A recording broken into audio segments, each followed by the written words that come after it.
देवघरात पाळायचे 21 नियम. देवघरात पाळावयाचे 21 नियम महत्त्वाचे आहेत. ते आपल्याला माहीत असणे खूप आवश्यक आहे. आपण देवाची केलेली पूजा आणि सेवा यांचे फळ आपल्याला भेटत नाही, कारण आपल्याकडून नकळत देवघराबाबत किंवा देवाबाबत काही चुका घडत असतात. आपण आपल्या घरात सर्व वस्तू कशा नीटनेटक्या आणि व्यवस्थित ठेवतो. देवघर देखील देवाचे घर आहे, मग त्या बाबतीत आपण काळजी घेणे गरजेचे आहे ना. आपल्या देवघरात कोणकोणते देव असले पाहिजे आणि ते कसे ठेवावे हे आपल्याला माहीत असले पाहिजे. देवघर हे आपल्या घरातील महत्त्वाचा भाग आहे. ज्या घरात देवघर नाही त्या घराला घर पण राहत नाही, त्या घराला शोभा येत नाही. बाहेर जाऊन किती देव करा, देवपूजा करा, पण जर तुमच्या घरातच तुमच्या देवांना जागा नसेल तर पूजा तुमची भक्ती कशी सार्थकी लागेल. म्हणून आपल्याला घरात छोटेसे का होईना देवघर पाहिजे.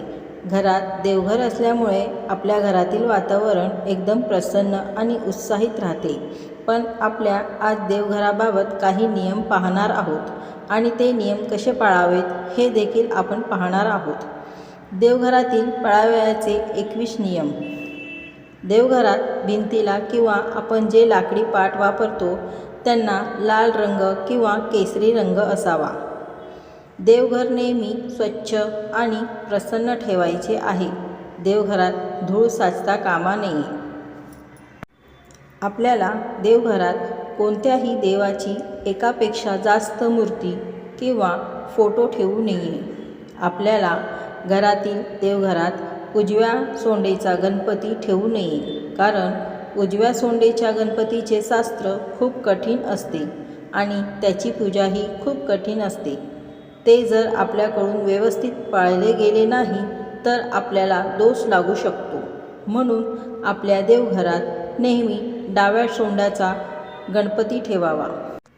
देवघरात नंदी नागासहित एकत्र महादेवांची पिंड ठेवू नये, कारण आपण जेव्हा महादेवांच्या पिंडीवर अभिषेक घालतो तेव्हा त्या अभिषेकाचा पाणी नंदीवर पडते व नंदी हा महादेवांचा शिष्य आहे. ते पाणी नंदीवर पडल्यामुळे त्यांचा कोप होतो आणि त्यामुळे आपल्यावर संकट येऊ शकतात. आपल्याला आपली कुलदेवता आणि कुलदैवत माहीत असणे गरजेचे आहे. जर माहीत नसतील तर आपल्याला विविध संकटांना तोंड द्यावे लागते. आपल्या देवघरात आपल्या कुलदेवताचा एक फोटो किंवा एक मूर्ती असणे आवश्यक आहे. भंगलेल्या किंवा तुटलेल्या मोडलेल्या मूर्ती किंवा देवाचे फोटो देवघरात व पूजेत ठेवू नये. देवाच्या मूर्तीची तोंड किंवा फोटोचे तोंड दक्षिणेकडे करून ठेवायची नसतात. आपण देवाला जी फुलं वाहतो म्हणजे जे निमूल्य बनते ते पुन्हा वापरण्यात आणायचे नसते. ते वाहत्या पाण्यामध्ये म्हणजेच नदीत प्रवाहित करायचे असते. देवघरातील शाळीग्रामवर अक्षदा वाहायच्या नसतात.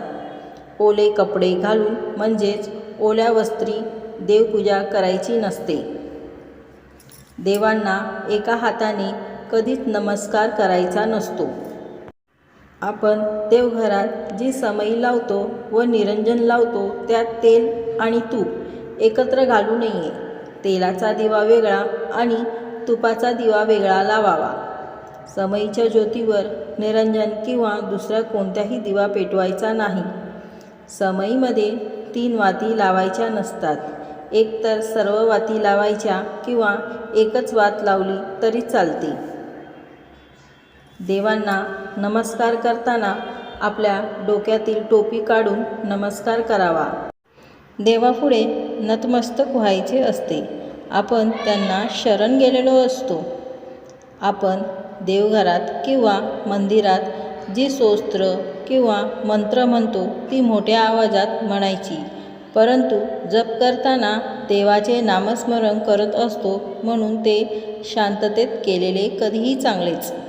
देवांना आपण जेव्हा गंध लावतो तो गंध करंगळी शेजारील बोटाने लावायचा आहे आणि आपल्या पितरांनाच म्हणजेच पूर्वजांना अंगठ्याशेजारील बोटानेच गंध लावावा, स्वतःला मधल्या बोटाने गंध लावावा व इतरांना अंगठ्याने गंध लावावा. नैवेद्याच्या पानात किंवा ताटात मीठ वाढू नये. त्याचप्रमाणे कांदा, लसूण, लिंबू देखील वाढू नये, कारण हे सर्व पदार्थ तामसी आहेत. तामसी पदार्थ देवांना चालत नाही.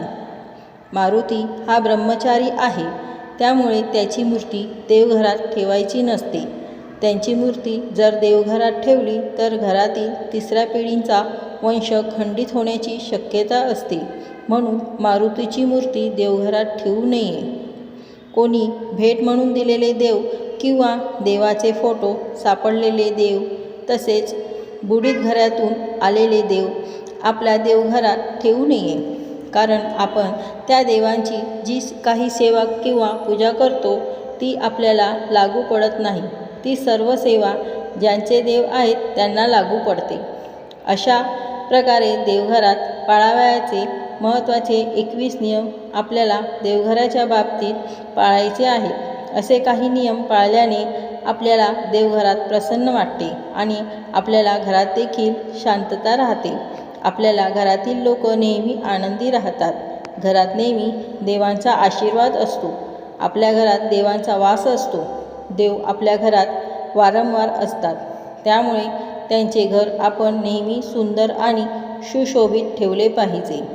श्री स्वामी समर्थ. जय जय स्वामी समर्थ.